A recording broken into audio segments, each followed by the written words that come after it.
You're welcome back. This is the Editors Forum. Today, I'm hosting a very wonderful duel between the lens, and we will find the lens through the finder. And the lens has this editor, okay, the Ghanaian lens for that matter. Copy Fiber is already here. It's not so much feeling. We have to drag him out of his, what they call it, rather not so good condition to come in here. Hope you survive today. Oh, I'm a survivor. But duel? Yes, between your very self and the... Why do you put this question? Okay, so I said I'm giving you a duel between the lens and the finder. The finder's editor is Darko. Honorable Darko, it's been a long time since we met. Yeah, okay, so chasing cocaine. I'll be asking how far with that particular expose. And people came out to dismiss it, but well, many don't believe what they. No, I do know one thing about Elvis.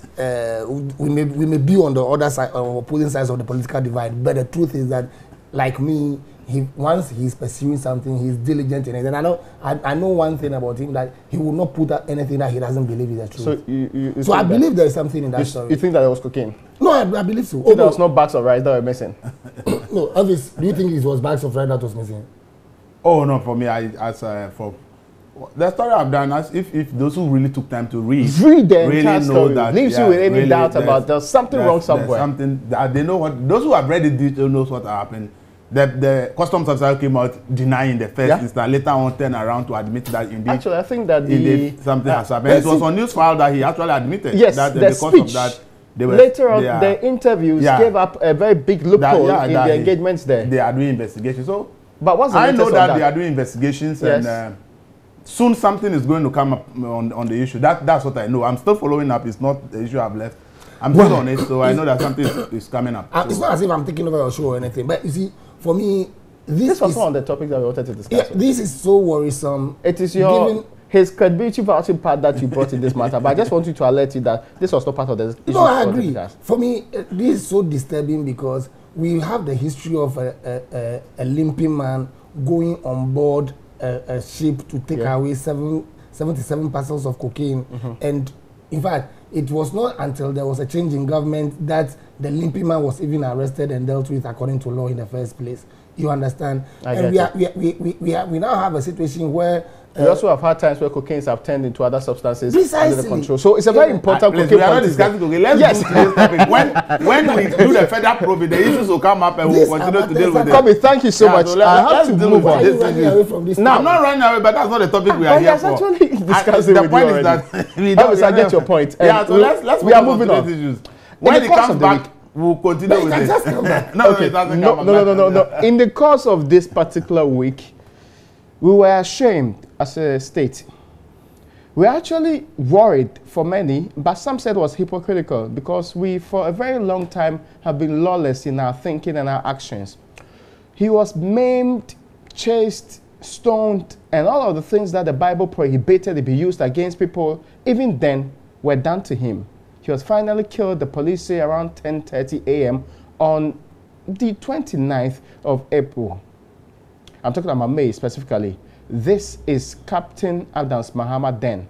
His duty was to lead a team who should go and make sure they protect our lands and our water bodies. His father told me he hated pollution of water bodies. But the state he sworn to protect killed him in a painful, excruciating death. The funeral happened on Friday.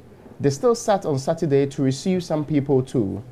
Today we are asking, can we ever learn to follow the rules and the rights in this country? And will this be a 9-day wonder, the clamor for us to make a change and say never again? But first, here's a wrap of what happened from the very first day he was killed to the last day he was buried. My colleague Maswa Baba put it together.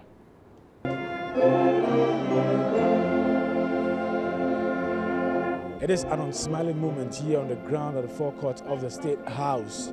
Major Maxwell Mohammed's body arrived here at exactly 5:50 a.m. under heavy military escort. As pallbearers brought out the body of the late Major out of the hearse, people here could not control their tears. They've put the body on the catafalque here, surrounded by some catafalque guards. Closely to the casket also are some flowers around it. The casket itself is draped in the Ghana flag. These hymns from the Central Band of the Ghana Armed Forces are supposed to console people here on the ground, but these hymns would rather stir the emotions in them. It's not all about hymns here at the forecourt of the State House. These friends of Maxwell Mahama are here singing some Jama songs, as they call them, to subdue their sorrow. There were tributes from people from all walks of life. Major Maxwell Mahama's wife, Barbara Mahama, reminisced about the good times with her husband. Yo, what was for breakfast was the last message I sent you on Monday at 9:12 a.m. after we spoke at 6 a.m. and you said you were going to have your bath. For the first time in my life, I experienced a ripping heart on Monday night. I woke up to throw up. I had tummy issues too. I just felt sick. How you pushed me to be successful. You will say things like, B, do a research. Don't let your only research be your thesis. There were also tributes from his parents. I stand here today with a heavy heart to pay tribute to my son, my brother, my friend,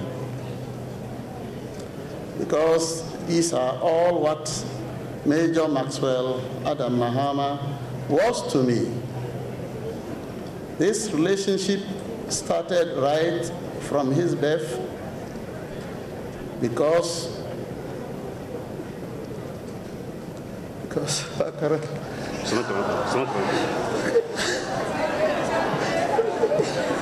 this relationship started right from his birth. Vice President Mahmoud Bawumia read the tribute on behalf of government. This was a soldier who on that fateful day was legitimately armed and could legitimately shoot at his attackers. But he refrained from doing so. Even as they sought to take his life, he sought to protect theirs. This is a soldier's soldier. In an interview with JoyNews, former Minister of Communications Dr. Mane Boama called for a specific law that addresses mob action. After justice is done, and even during that process, what do we do as a people to ensure that we do not experience this again? We will need to have a specific law that addresses mob action. Have military officers drawn from various units of the Ghana Armed Forces here lining up the streets leading to the Osu Military Cemetery. Well, these officers you can see here are from the Ghana Air Force. We have other officers also outside when you go outside the gates, right from the street going down into the cemetery itself.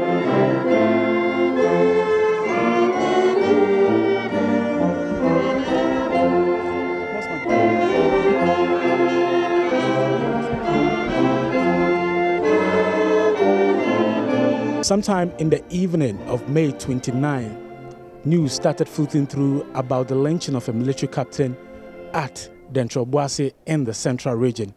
That military captain would later get to know as Captain Maxwell Mahama, who was posthumously promoted to the position of a major, now known as Major Maxwell Mahama.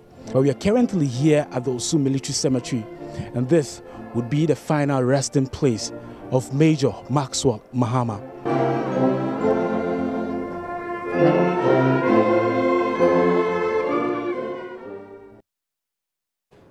So these are snapshots of the events that actually happened on Friday, from the time the burial happened right through the service that was held in Anna. We understand on Saturday this particular service continued and the family still received people who were supposed to be showing love. What we know has happened is that 52 people have now been rounded up. They are all being charged with those two charges. First, they are being charged with murder, and 2, conspiracy to commit murder. And that's also the latest update from the police on this particular development. We also do know that government has spoken to the family. There's an agreement to put up a monument in honor of the gentleman we're talking about. There's also an agreement to take care of the family and especially the kids for a very long time. There are foundations and several donor agencies that are actually putting money where this particular family needs it more. But all of those goes to say that the vice president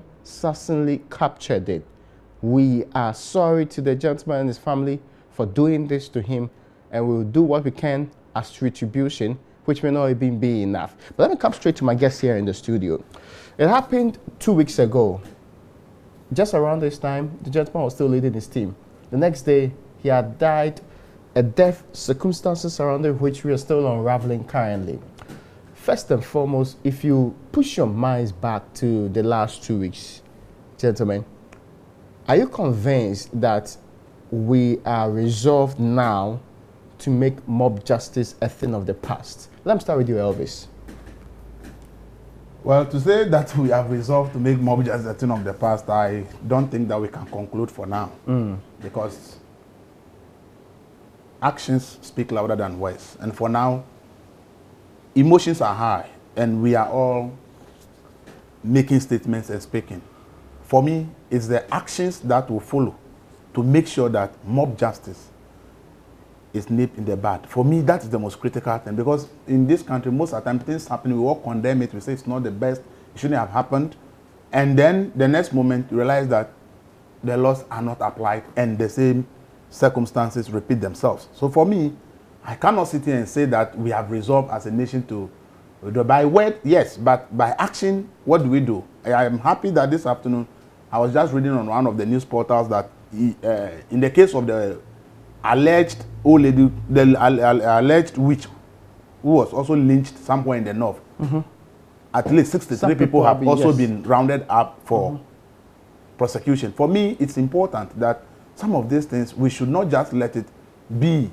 So now that police have acted to also arrest somebody, people in terms of the woman who was accused of being a witch, for me, I think that the signs are showing that we want to really act on mob justice. But see, it's the mindset. See, when people make up their mind that this person is this and therefore does not deserve certain treatments, then it's critical. But in this country, mob justice, for me, for Captain Mahama, the killing was so gruesome. And the fact that it was captured on video and on maybe pictures and all that, some who have the courage to watch it and say, no, this shouldn't have been happening to a human being. But in most cases, you realize that people have been lynched in several communities around Ghana, and the explanations that are given, people seem to think that, oh, it is justified to lynch somebody if the person is accused of being a witch. Yeah. If the person is accused of being a criminal and is lynched, that one is justified. So Ghanaians, naturally, we have the mentality that if in our own judgment we think the person is guilty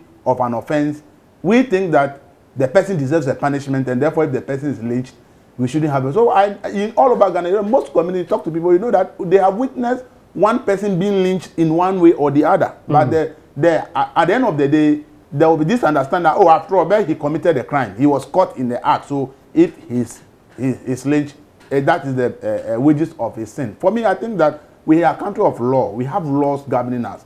And people don't know that even when two gentlemen, you fight in public, you have committed a crime.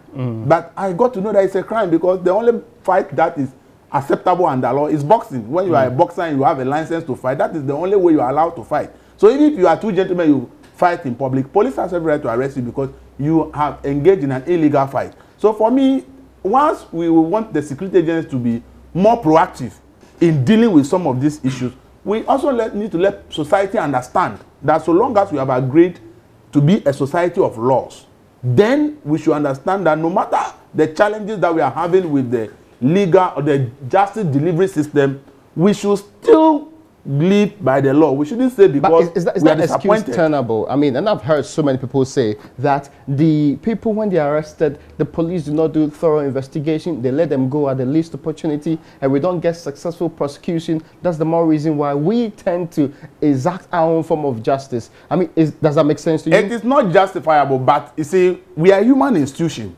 Once you understand that that is not justifiable, the question is it everyone who understands it that way? If it's not everyone who understands it that way, then we have a problem. So you see, it is not a justifiable excuse to say because the person was arrested, gone in and back, and therefore we think that we have to take the law into our own hands. But the question is, as a society, have we orient people enough to understand that no matter how difficult you find it to see somebody arrested, granted bail, and the person is walking about, you do not have the right to tell. I think that is where we, and probably when the punishment begins to go high, then people will begin to understand that some of these things cannot be tolerated. I mean, they have been charged with first-degree felony murder in this particular case. But I'll come back to you on this particular issue because they are somewhat proposing, and I've heard clearly in the terms of Captain Retired Budukumsin, he says, if you succeed in prosecuting these people, find them culpable, make sure that you actually do firing squad, take them to their community and go and do it there. We'll come to explore whether these are extreme measures. But, Kobe, the police has rounded up 52 people. Some say it's very good job. In fact, the family and many people believe that the police can do a very, very good job and get to the bottom of this matter. How is it difficult getting to the bottom of such issues, mindful of your experience as a former policeman? And I like to explore that anyway. Thank you, Raymond.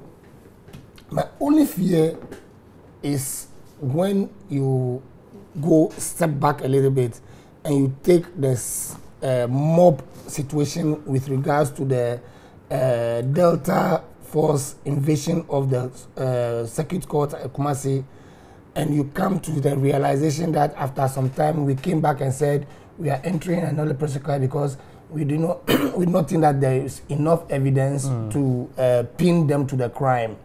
This is what my only fear is, because if at the end of the day the 52 people who are said to be rounded up, they are not testifying against each other, and or each is accusing the other, and you are not getting corroborative evidence to link to support the accusation of one against the other, it becomes very, very difficult for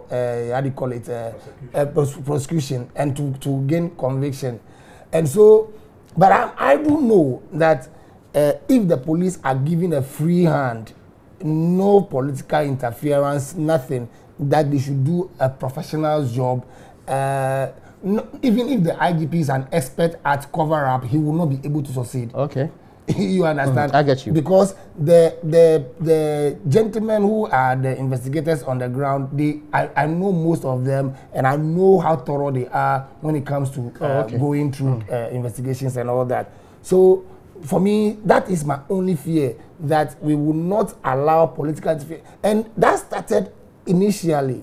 In fact, that was where my antenna started going up. When the DCE started kind of trying to push into the public mind that this is a corrupt, was there to actually protect illegal miners.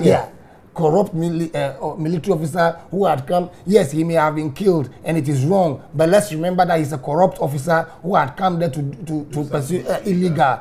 You understand? And that whole attempt to sway the public mind against him, so that this when you recall that attempt, that earlier. And it was very, very sustained. It started on City FM, Asempa FM, I think on your own Joy FM as well. He spoke on Joy FM. No, I'm not too sure. He didn't speak on Joy. He didn't speak on Joy.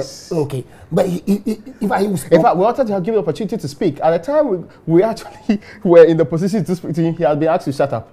So we couldn't get a chance to speak to him. And that issue was what exploring at that time. Yeah. Because he is the only person who has given a different narrative as to what has happened on the grounds then. And you can see clearly that was an agenda to just paint a picture. And that is where I am thankful to God for Major Maxwell Adam Mahamer's courage not to try to mow the people down, because he was armed. If he had said, okay, at this point I am going to die, I must go with some people, the narrative today would have been different. The narrative today, we would have been saying that he shot at them first, then the people actually retaliated. And he would not be gaining the kind of national recognition that he will be gaining right now. And that would in itself have fed into the narrative that the DC was trying to feed, that he was a corrupt military. And then you also go step back a little bit.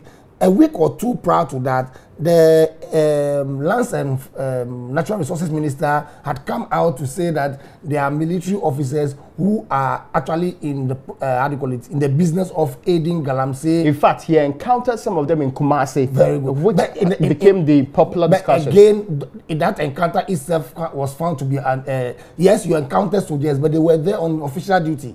Yes, but they were protecting a legal concession. No, it was not an illegal concession. The understanding of the military command was that those were a legal concession. Yes, but the military command's understanding is far from the fact. The fact was that that particular grouping was operating illegally. Let's understand something. Yes. Let's understand something. If the military command understanding of an illegality, something as illegal, turns out to be an illegality, you don't blame the soldiers who have been deployed to the place.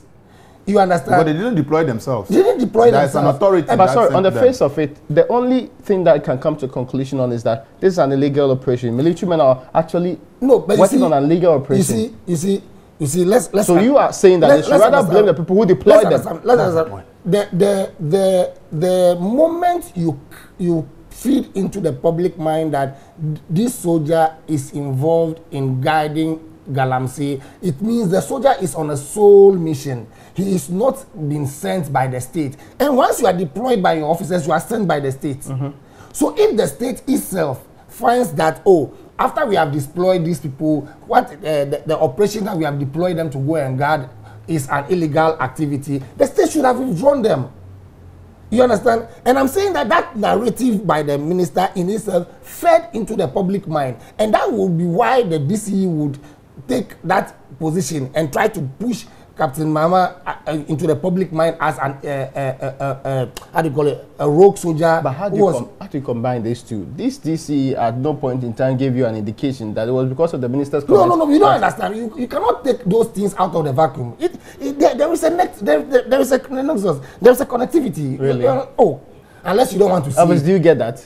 Unless you don't want to see. No, he's looking at the way the public perceives some of this issues. The minister says, I met soldiers who are protecting illegal concession. The minister and the DC who chairs DISEC is making comments based on the minister's comment on a different area. He's not saying that. He is saying that all these things could feed into public opinion to say that probably the major was doing something illegal. But the point is that even if the soldiers were protecting illegal, they did not deploy themselves. You need to find out who deployed them. And then if there should be anybody to be held responsible, it is the authority that deployed them, but not the officers who went there. Because if they are on order to go and protect something, they cannot ask their boss, why are you asking me to go and protect this really thing? Yeah. Because it is the military is a command issue. Yes, once your superior but it is clear there are even international cases to support that. Even as a military man, you have to take lawful orders. Yes, but in this case, the lawful order is what they have taken. They have taken lawful order. If you are in uniform, if you are in uniform and an officer orders you open fire, and you decide that this is an illegal order, it is a risk you will take. Yes, but wait, you can't fire kids. I'm saying that it's a risk you will take to defy the order.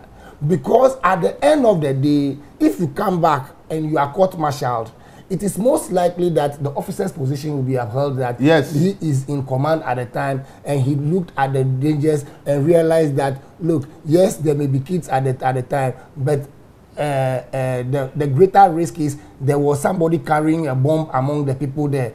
If we hadn't mowed that person down, the detonation would have killed even more people than we you understand? I get your point. I get your so it's a risk you have to take. But I'm saying that my point really in bringing that in is that we, as ministers and public officers, our public speeches form opinion and feed into public perception. So we must be careful the kinds of things that when the minister was saying that he thought that he was actually exposing some wrongdoing by some group of military people, but that also has gone to feed into this whole thing. And therefore, the DCE comes and says, oh, he's a rotten soldier. He was there guiding an illegal operation.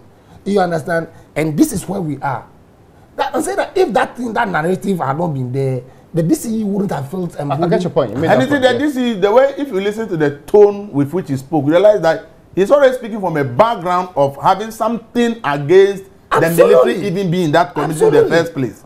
So you realize that from the tone you realize that he also has some anger in him, which is not the way being the head of the DISEC he should go about. So for me, this DC has been suspended. We know that for a fact. Yes, he's handed over to the deputy regional on minister. Record. Yeah, Agriculture told me that the military have deployed their personnel to 21 different locations in Ghana. Yeah, and it didn't start recently. That's true. It has been there for so many years because they were trying to chase out illegal chainsaw operators and illegal miners. Yeah. So what happened that the military is there? It is not just one location. So they are in 21 different locations in Ghana.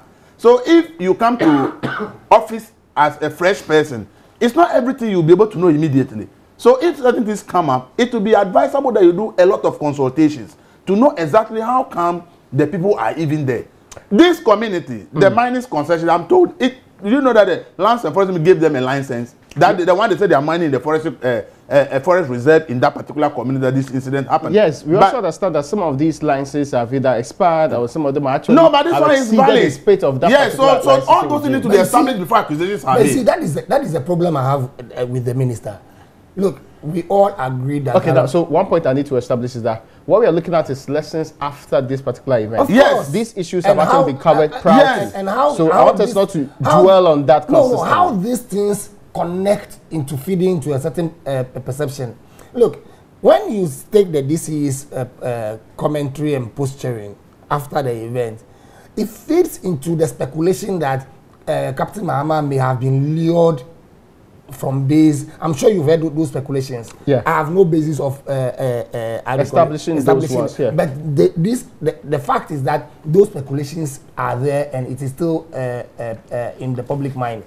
Now, it feeds into the perception that, or the speculation that the gentleman was lured away from camp and because he was 13 kilometers away from the 20. Okay, 20 now. He made 13 before the incident happened. Okay, 20 kilometers from the base. You understand? So, this whole thing, we hope that the police will be given the free hand to go thoroughly into this matter and investigate every single angle of it. I don't believe that they will rely on people's confessions or people's admissions or that. They must go beyond confessions and admissions and establish. Because this is murder. You need to prove beyond reasonable doubt. Every single one of them to the crime. Every single one of them. And when I heard my brother and friend Eduardo Manebuama suggesting that we need a specific anti-mob action laws, I think that I agree with him. I agree with him. Yes, we do have laws on our... Yes, I mean, we have laws on public order, we have laws on conducting public office, breach of people's privacy, and what you can do. All of them are there. But you see, those laws are such that people can easily get away with mob action. Now, when you have specific laws on mob action, the law can make a provision for instance, if you are within 5 meters or 100 meters or 50 meters of a mob activity and you have not taken steps to report or to call for assistance for the person, then you understand something. Really? No, I'm not saying that is the law. Okay, that's interesting. I'm saying those things can come into, and I think that those are the focus that we are saying that mob action specific laws, so that it creates how do you call it? You know, once there is something of the sort happening in your community, you know that you are being endangered. You may not have gone in to partake, but because the law exists that says that if you are within a certain radius of that action and you have not taken XYZ action to either prevent it or to call for assistance, then you will be...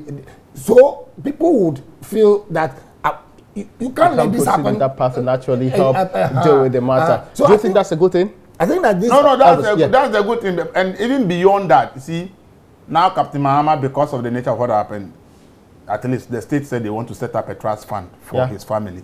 The father says he wants to do something like a foundation. Yes, so that can educate people on mob justice. Yeah, 500,000. Soon, Captain Mahama's wife will be asked to leave whatever. Major Mahama's wife will be asked to leave whatever buildings in the camp. The military told me that she can stay there up to a year or two. And the year after that, what?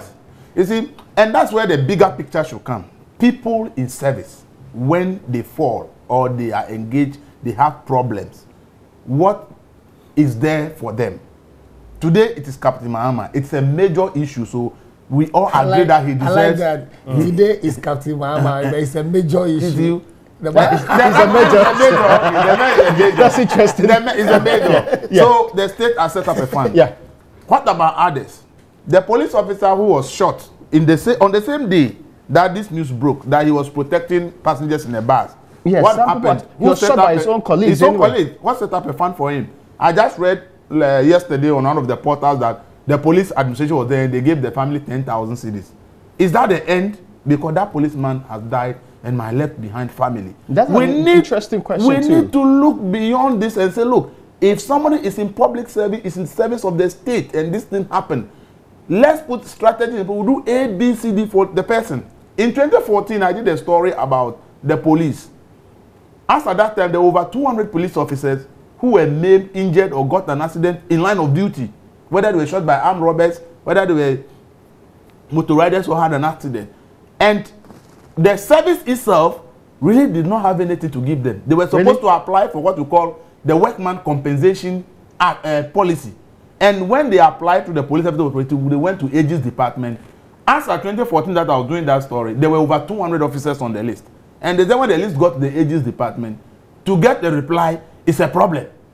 That's interesting. Just last year. I mean, if you don't really protect these people, why would they put their life on the line for you? Just last year, fire service officer had a kidney problem in Kumasi. We followed the issue up. We got the fire service. What happened? Doctors diagnosed that the man, because the fire service, they are not using protective clothing. They inhale a lot of smoke.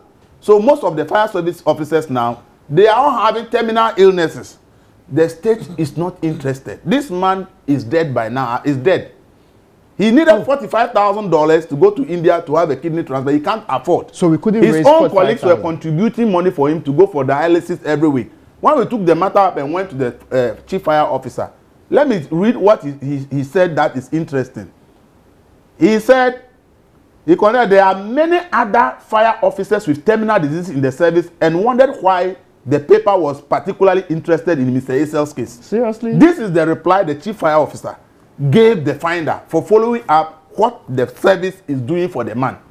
After pressure of the service sent 5,000 cedis to Konfanochi to pay part of the bills. The man died because there is no money. The man has no money. $45,000. Dollars to go to India to have a kidney transplant. So when you look across our security services, it's clear that we don't really have any policy that if an officer gets injured in line of duty, if an officer falls, this is what we should do. Because most of these people die in the process. They leave behind wives and children or husband and children. Yes, obviously. How do they go to school? Let me get Kobe. You've been in the police service. There is, except that most of the times, because of the economic situations, whatever they can give you it's not really you understand.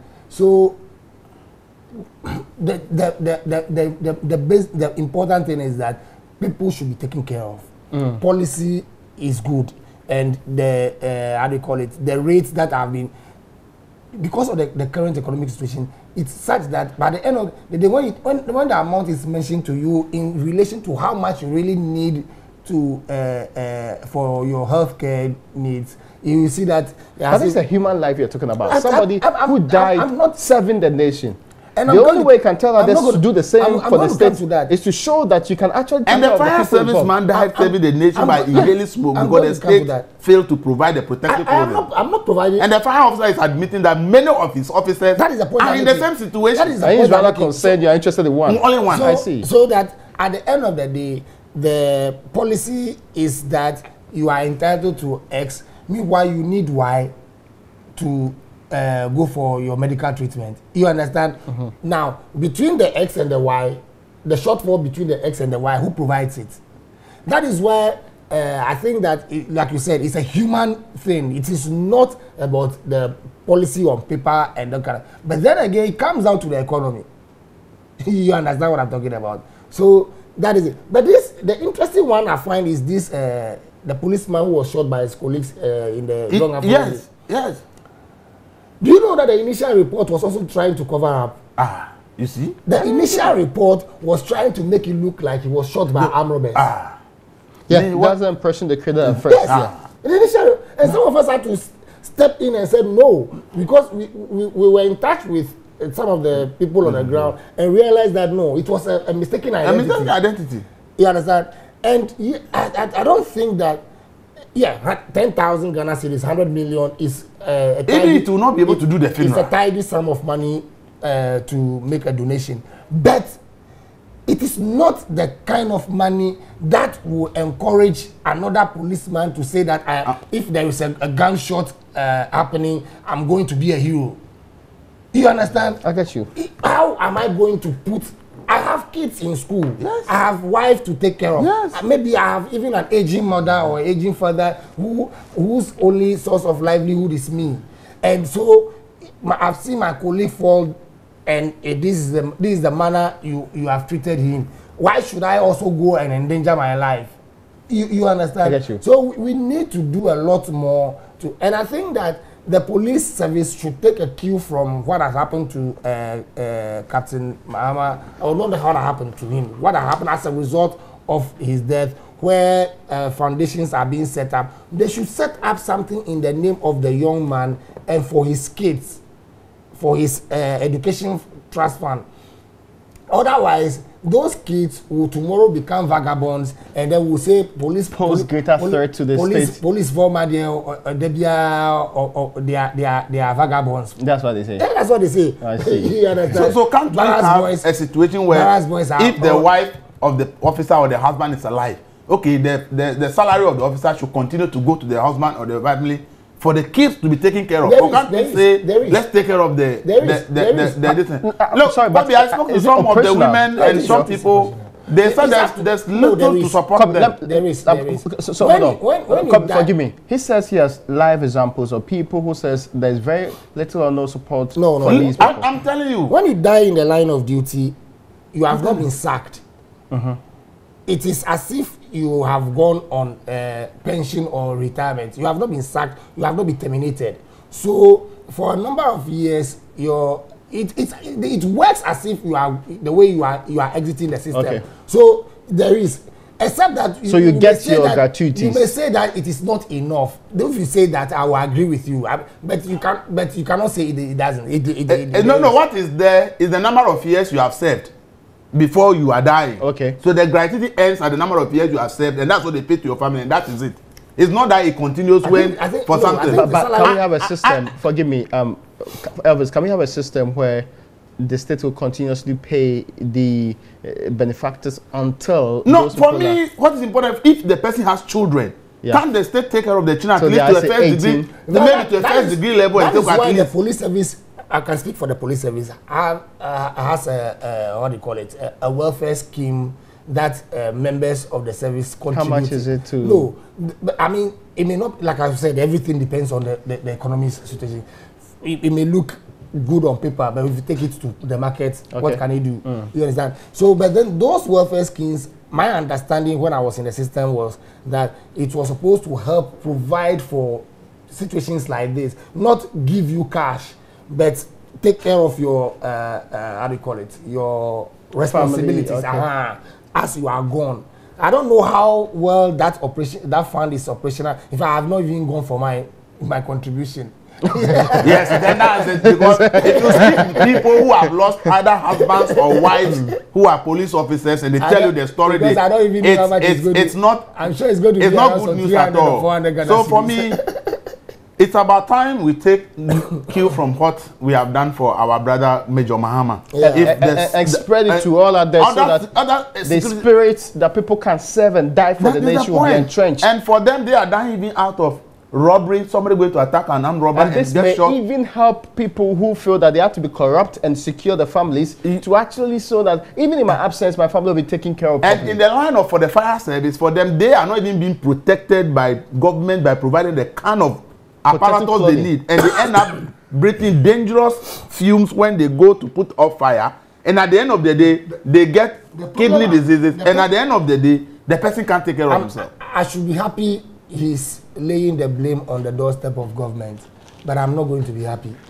You see, No, I'm not saying government. I'm saying the institution doesn't provide. Okay, you use the word government. No, okay, no. The institution doesn't provide the safety equipment that I get your point. Yes, by your intervention is. The thing is that we have people who we have placed at the head of those institutions as men and women who have studied about the institutions, know how to run them, and know how to protect the men we have given them as charges that they are to control. So if you have to get the necessary equipment to protect your men, you must go ahead and make. If you have applied to the Ministry of Interior, Fire Services and the Interior, you apply and you are not being given the, then let the people of Ghana know, so that then we know that it is not your fault. It is not the fact that you have not recognized or the need for those things. Because the fact, if you don't recognize the need, if multimedia decides that we can operate this studio without microphones,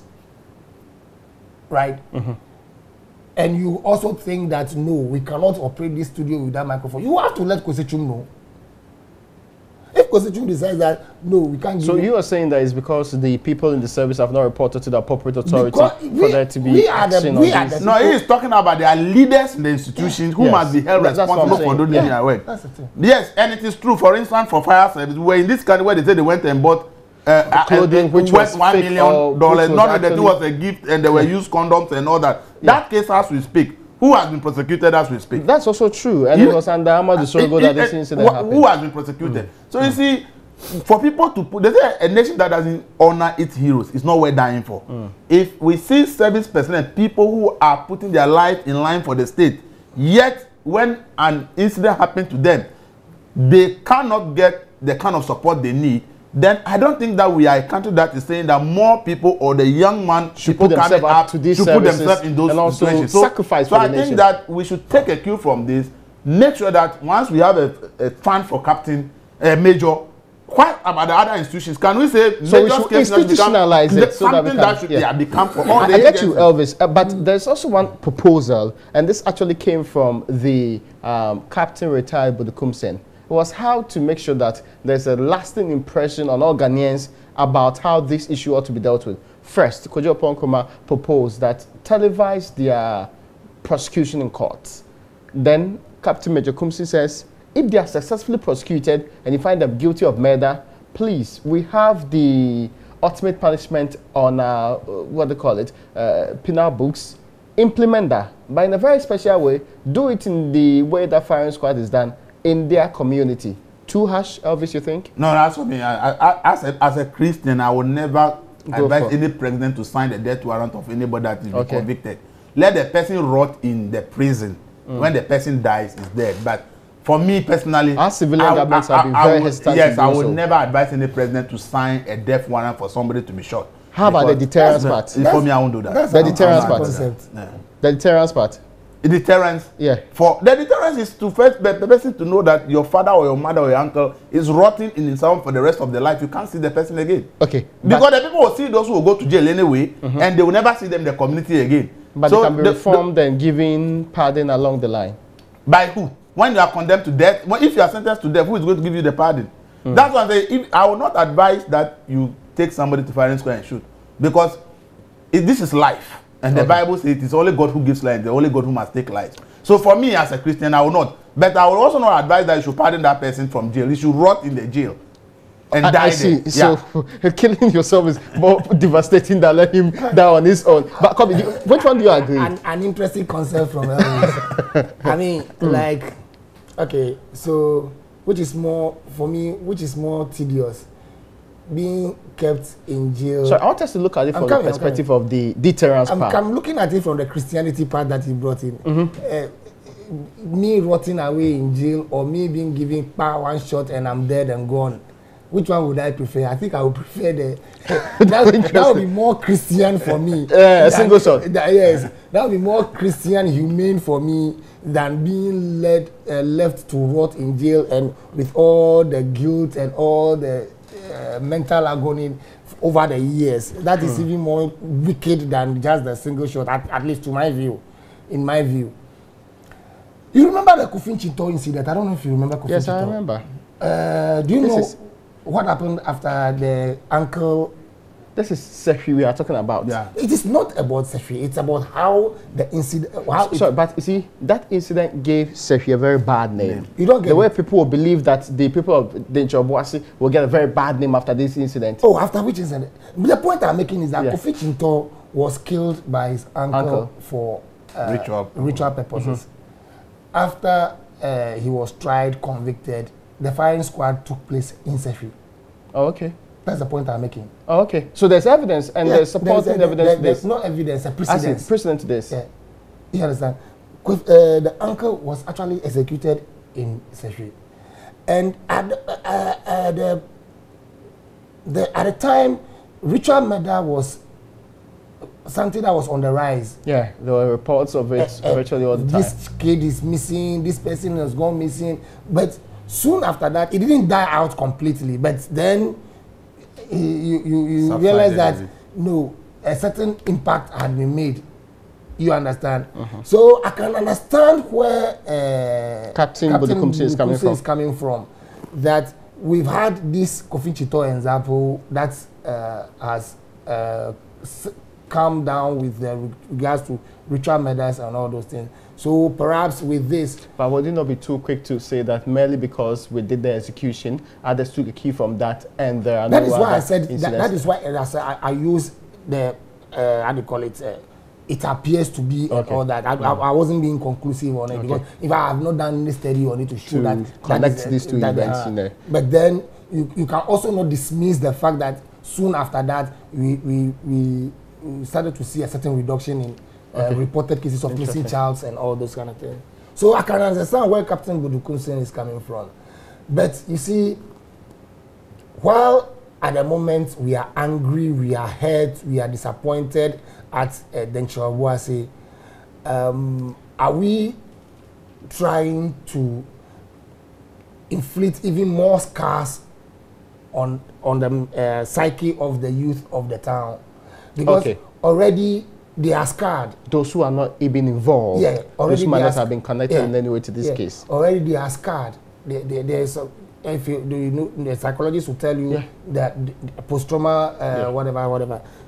They may not have been involved directly, but the aftermath, the treatment of the people, even the rounding those who were not able to go into to write their BEC. As of Friday, when I spoke to him, who was in the community then, he said the place has still been deserted. A few people there. Many people have abandoned their homes as of now. And I think that we are looking at it from the victim's end, but we are not looking at it from the villain's end. Well, they are, not that all of them are villains. You understand? The community. So yes, we must do something deterrent. Yes, we must send a strong message to every corner of the country. I don't think this will be the kind of... I don't think that is the solution to... What do you think will be the solution? No. The same education, the same... Let's try to talk people out of it. Let's increase mass education. And also, let's have leaders who will not make comments that like militants on our side who are satisfied, who haven't satisfied themselves that the state will not take care of them, will take action to protect themselves and their interests. When you have leaders making those comments, what it does is that it feeds... It fuels a mob mentality. Yes, it says that anytime you are satisfied that the state will not protect you, take the law into your own hands. These are the things that we... And people are not addressing those issues. Okay, that's interesting to know. So those are the things that feed into the kind of mentality that we are talking about. I don't think that going to execute the people are the... Look, the Friday when my wife showed me a video about the Dencho Boasi people crying and all that. Yes, kneeling and begging. I just told her that, look, they are not crying for Captain Mahama per se. They are crying for their people who have been arrested. Yeah. They are crying for the people who, most likely, a few of them may be acquitted. A few of them may be given slight sentences. But some of them may go in for life. If they have a problem with justice? I don't have a problem with justice. I said they have a problem with justice. They don't have problem with justice. But however justicial it is, at the end of the day, you will still not see me I get it. Okay. That's the point I'm making. I see. So it may be just for me to go to jail, but the fact that it is just for me to go to jail does not mean that you are enjoying the fact that I'm going to go to jail. That's the point I'm making. All right. And so they already are suffering enough, and yes, what they did is gruesome. What they did is something we all have wished that it hadn't happened. But we must not take a vengeful position and adopt the. You know, in the heat of it, I heard people say that, look, the military should just go and wipe that town off the face of the Ghanaian map and all those things. But that is the pain that was speaking at the time. Okay. The pain and the anger that was speaking at the time. Now, I'm sure that, look at the young man, very peaceful, very peace-loving. Have you seen the video of him in the Akosombo River? Yes, that's where we understand he grew up, and he's a good swimmer too. Very, very good. He wanted to go to the other end of the bank and say he was going to do it another time. You understand? And that feeds into the thing that his father said about hating pollution, because you cannot be an avid swimmer and love pollution, love pollution, especially of water bodies. So that is where we are. I don't think that we should adopt a vengeful posture that will require that we should do something to further hurt the mentality, the psyche of the town of Denkyirabuase. They've suffered enough already, and so have we all. Well, I guess we can actually move into a different discussion after this short break. When we come back from the break, the man has been suspended, but the circumstances surrounding the suspension keeps dwelling and growing into bigger issues of the day. We will talk about the suspension for 3 good years of human rights advocate and lawyer Francis Xavier Sosu, and what lessons we can learn from that after this break.